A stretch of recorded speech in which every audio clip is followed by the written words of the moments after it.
ನಮಸ್ಕಾರ. ನಾವು ಒಬ್ಬ ಆಟೋ ಚಾಲಕ. ಮೈಸೂರು ನಗರದಲ್ಲಿ ಆಟೋ ಓಡಿಸ್ಕೊಂಡು ಜೀವನ ನಡೆಸ್ತಾ ಇದ್ವಿ. 40 ವರ್ಷದಿಂದ ಆಟೋ ಚಾಲನೆ ಮಾಡಿಕೊಂಡು ಜೀವನ ಮಾಡ್ತಾ ಇದ್ವಿ.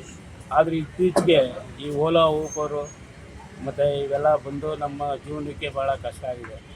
ಈಗೇನಾಗಿದೆ, ಕೆಲವು ಯುವಕರು ನಿರುದ್ಯೋಗಿಗಳು ಅಂದ್ಬಿಟ್ಟು ಅವರು ಓದ್ಕೊಂಡು ಅಥವಾ ಬೇರೆ ಕೆಲಸ ಮಾಡಿಕೊಂಡು ಈ ಓಲಾ ಊಬರು ಅಂದ್ಬಿಟ್ಟು ಬೈಕಲ್ಲಿ ಒಂದು ಸ್ವಂತ ಉದ್ಯೋಗ ಮಾಡ್ತಾಯಿದ್ದಾರೆ. ಆದರೆ ಅದರಿಂದ ತೊಂದರೆ ಆಗ್ತಾ ಇರೋದು ನಮ್ಮ ಆಟೋದವ್ರಿಗೆ. ಆದರೆ ಏನಾಗುತ್ತೆ, ಈಗ ಪಬ್ಲಿಕ್ ನಾವೇನು ಮಾಡ್ತೀವಿ, ಹೋಗಿ ಓಲಾ ಊಬರು ಆ ಮ್ಯಾನೇಜ್ಮೆಂಟ್ ಯಾರು ಅಂತ ನಮಗೆ ಗೊತ್ತಿಲ್ಲ. ಅವನು ಎಲ್ಲಿದ್ದಾನೆ ಏನು ಅಂತಲೂ ಗೊತ್ತಿಲ್ಲ. ತಿಂಗಳಾದರೆ ಸಾವಿರಾರು ಗಟ್ಟಲೆ ಅವನು ಕಮಿಷನ್ ತೊಗೊಂಡು ಅವನು ಅಲ್ಲಿದ್ದಾನೆ. ಇದರಲ್ಲಿ ಏನಾಗುತ್ತೆ, ಈಗ ಓಲಾ ಊಬರು ಕಮಿಷನ್ನು ನಾವು ಕೊಡಬೇಕು ಮತ್ತು ಪ್ಯಾಸೆಂಜರ್ಗಳು ಕೊಡಬೇಕು. ಹಂಗಾಗಿ ಈಗ ಜೀವನ ಮಾಡ್ತಾ ಇರೋದು ಅವನು.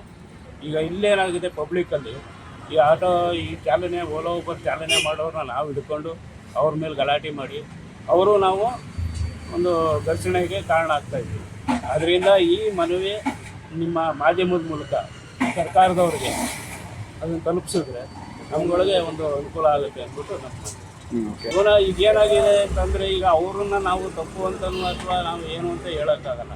ಈಗ ಅವರು ನಮ್ಮಂಗೆ ಉದ್ಯೋಗಿಗಳು, ಅವ್ರಿಗೂ ಒಂದು ಜೀವನಕ್ಕೆ ಬೇಕು. ಅದೇ ರೀತಿ ಒಂದು ಕಾನೂನು ಬಾಹಿರವಾಗಿ ಅಥವಾ ಒಂದು ಕಾನೂನೇ ಮಾಡಿ ನಿರುದ್ಯೋಗ ಅವ್ರಿಗೇನಿದೆ, ಒಂದು DL ಅಥವಾ ಇದು ವೈಟ್ ಬೋರ್ಡ್ ಬದಲು ಯೆಲ್ಲೋ ಬೋರ್ಡ್ ಕೊಡಿ, ಗೌರ್ಮೆಂಟ್ಗೂ ಟ್ಯಾಕ್ಸ್ ಇವೆಲ್ಲ ಬರ್ತದೆ. ಅದ್ರ ಬದಲು ಈ ಥರ ಕಾನೂನು ಬಾಹಿರವಾಗಿ ಓಡಿಸೋದನ್ನ ತಪ್ಪು ಅಂತ ನಮ್ಮ ಭಾವನೆ.